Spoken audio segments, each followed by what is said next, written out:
Oh, he's alive.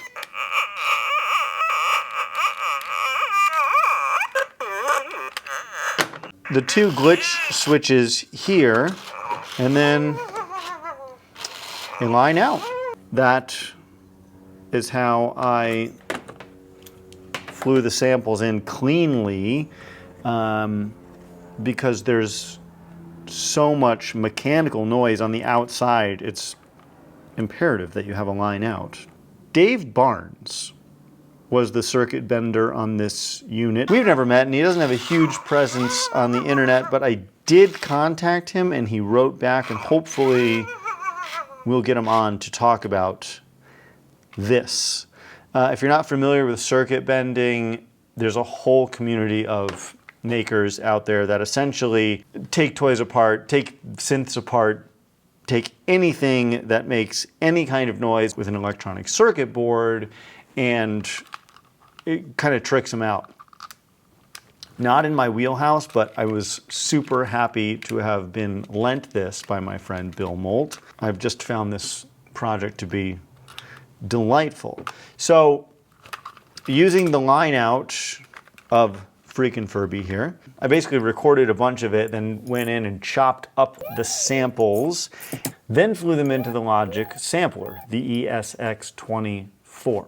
The track that I'm using, I actually had originally sampled my daughter, and that's why the song is called Baby, which is why if you see on the screen, all this MIDI information says Joy Samples, because my daughter's name is Joy. So, let me start with what I did. I chopped everything you just saw up fairly significantly, but I didn't retime or repitch anything. There's my kick drum down here at C1, and then it just keeps going.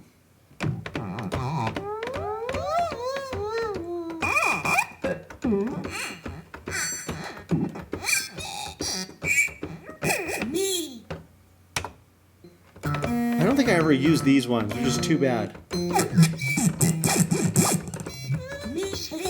Me sleep again. Probably my favorite. Me sleep again. Me. Anyway, you get the idea. So let's start with kick, which is, oops, that sound. Here's the Furby kick. Here's the with an actual kick sample to kind of beef that up a little bit.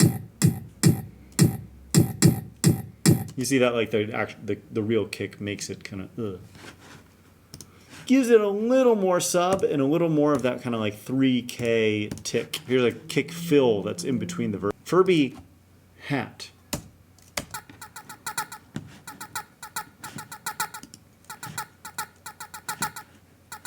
And then we have Furby Furby Furby knee. I left my daughter in there. She's going. So that's like the human, Furby, Furby. Me. And that's 4 bars. Furby, Ooh, he's so sad. Oh, let's listen to that. This is a thing Furbies say, if you don't know. I didn't know, and now I know. Me sleep. Again. Me sleep. Absolutely horrifying. One of the coolest things that I feel like I did, and what kind of makes the track really take off, is I used this groove delay, which is essentially a subdivided 16th note gate that chops up your signal. So I would use this all the time if I were you. I'm really getting into it. Here's what it sounds like.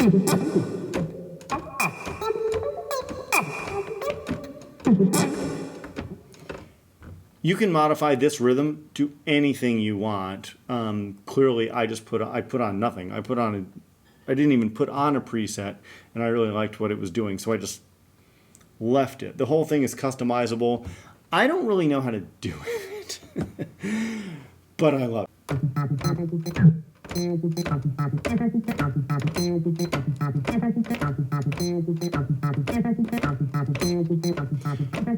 Just a bunch of, just a gate opening and closing on a subdivision that has either like a filter on it, an LFO, some kind of ring modulator, all kinds of stuff. So anyway, here's what that sounds like.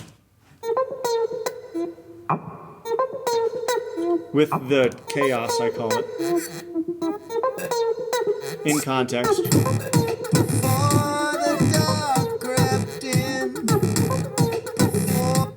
Here's that bit without it.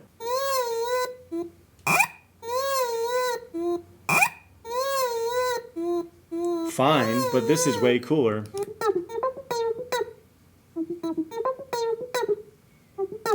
Anyway, the Logic Step FX. Use it. It's a thing. Bass. This obviously did not come from the Furby. I have analog dark bass preset on Alchemy, and I've got from samples from Mars 2600, the ARP 2600.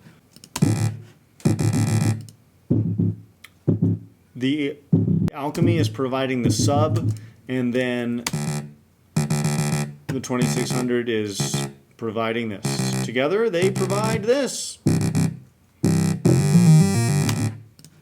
I think that is a delightful sound, and I think it goes well with a sampled Furby. Lead vocal. Before the dark crept in. Nothing terribly interesting about that. Here's the harmony vocals, I think, that are interesting. Stacked. I feel like I'm losing control. Ooh-ah, ooh-ah. About as funky as I get. And then so here is the rest. And here's the track, the whole thing, like in context. Nothing you see. Nothing you see.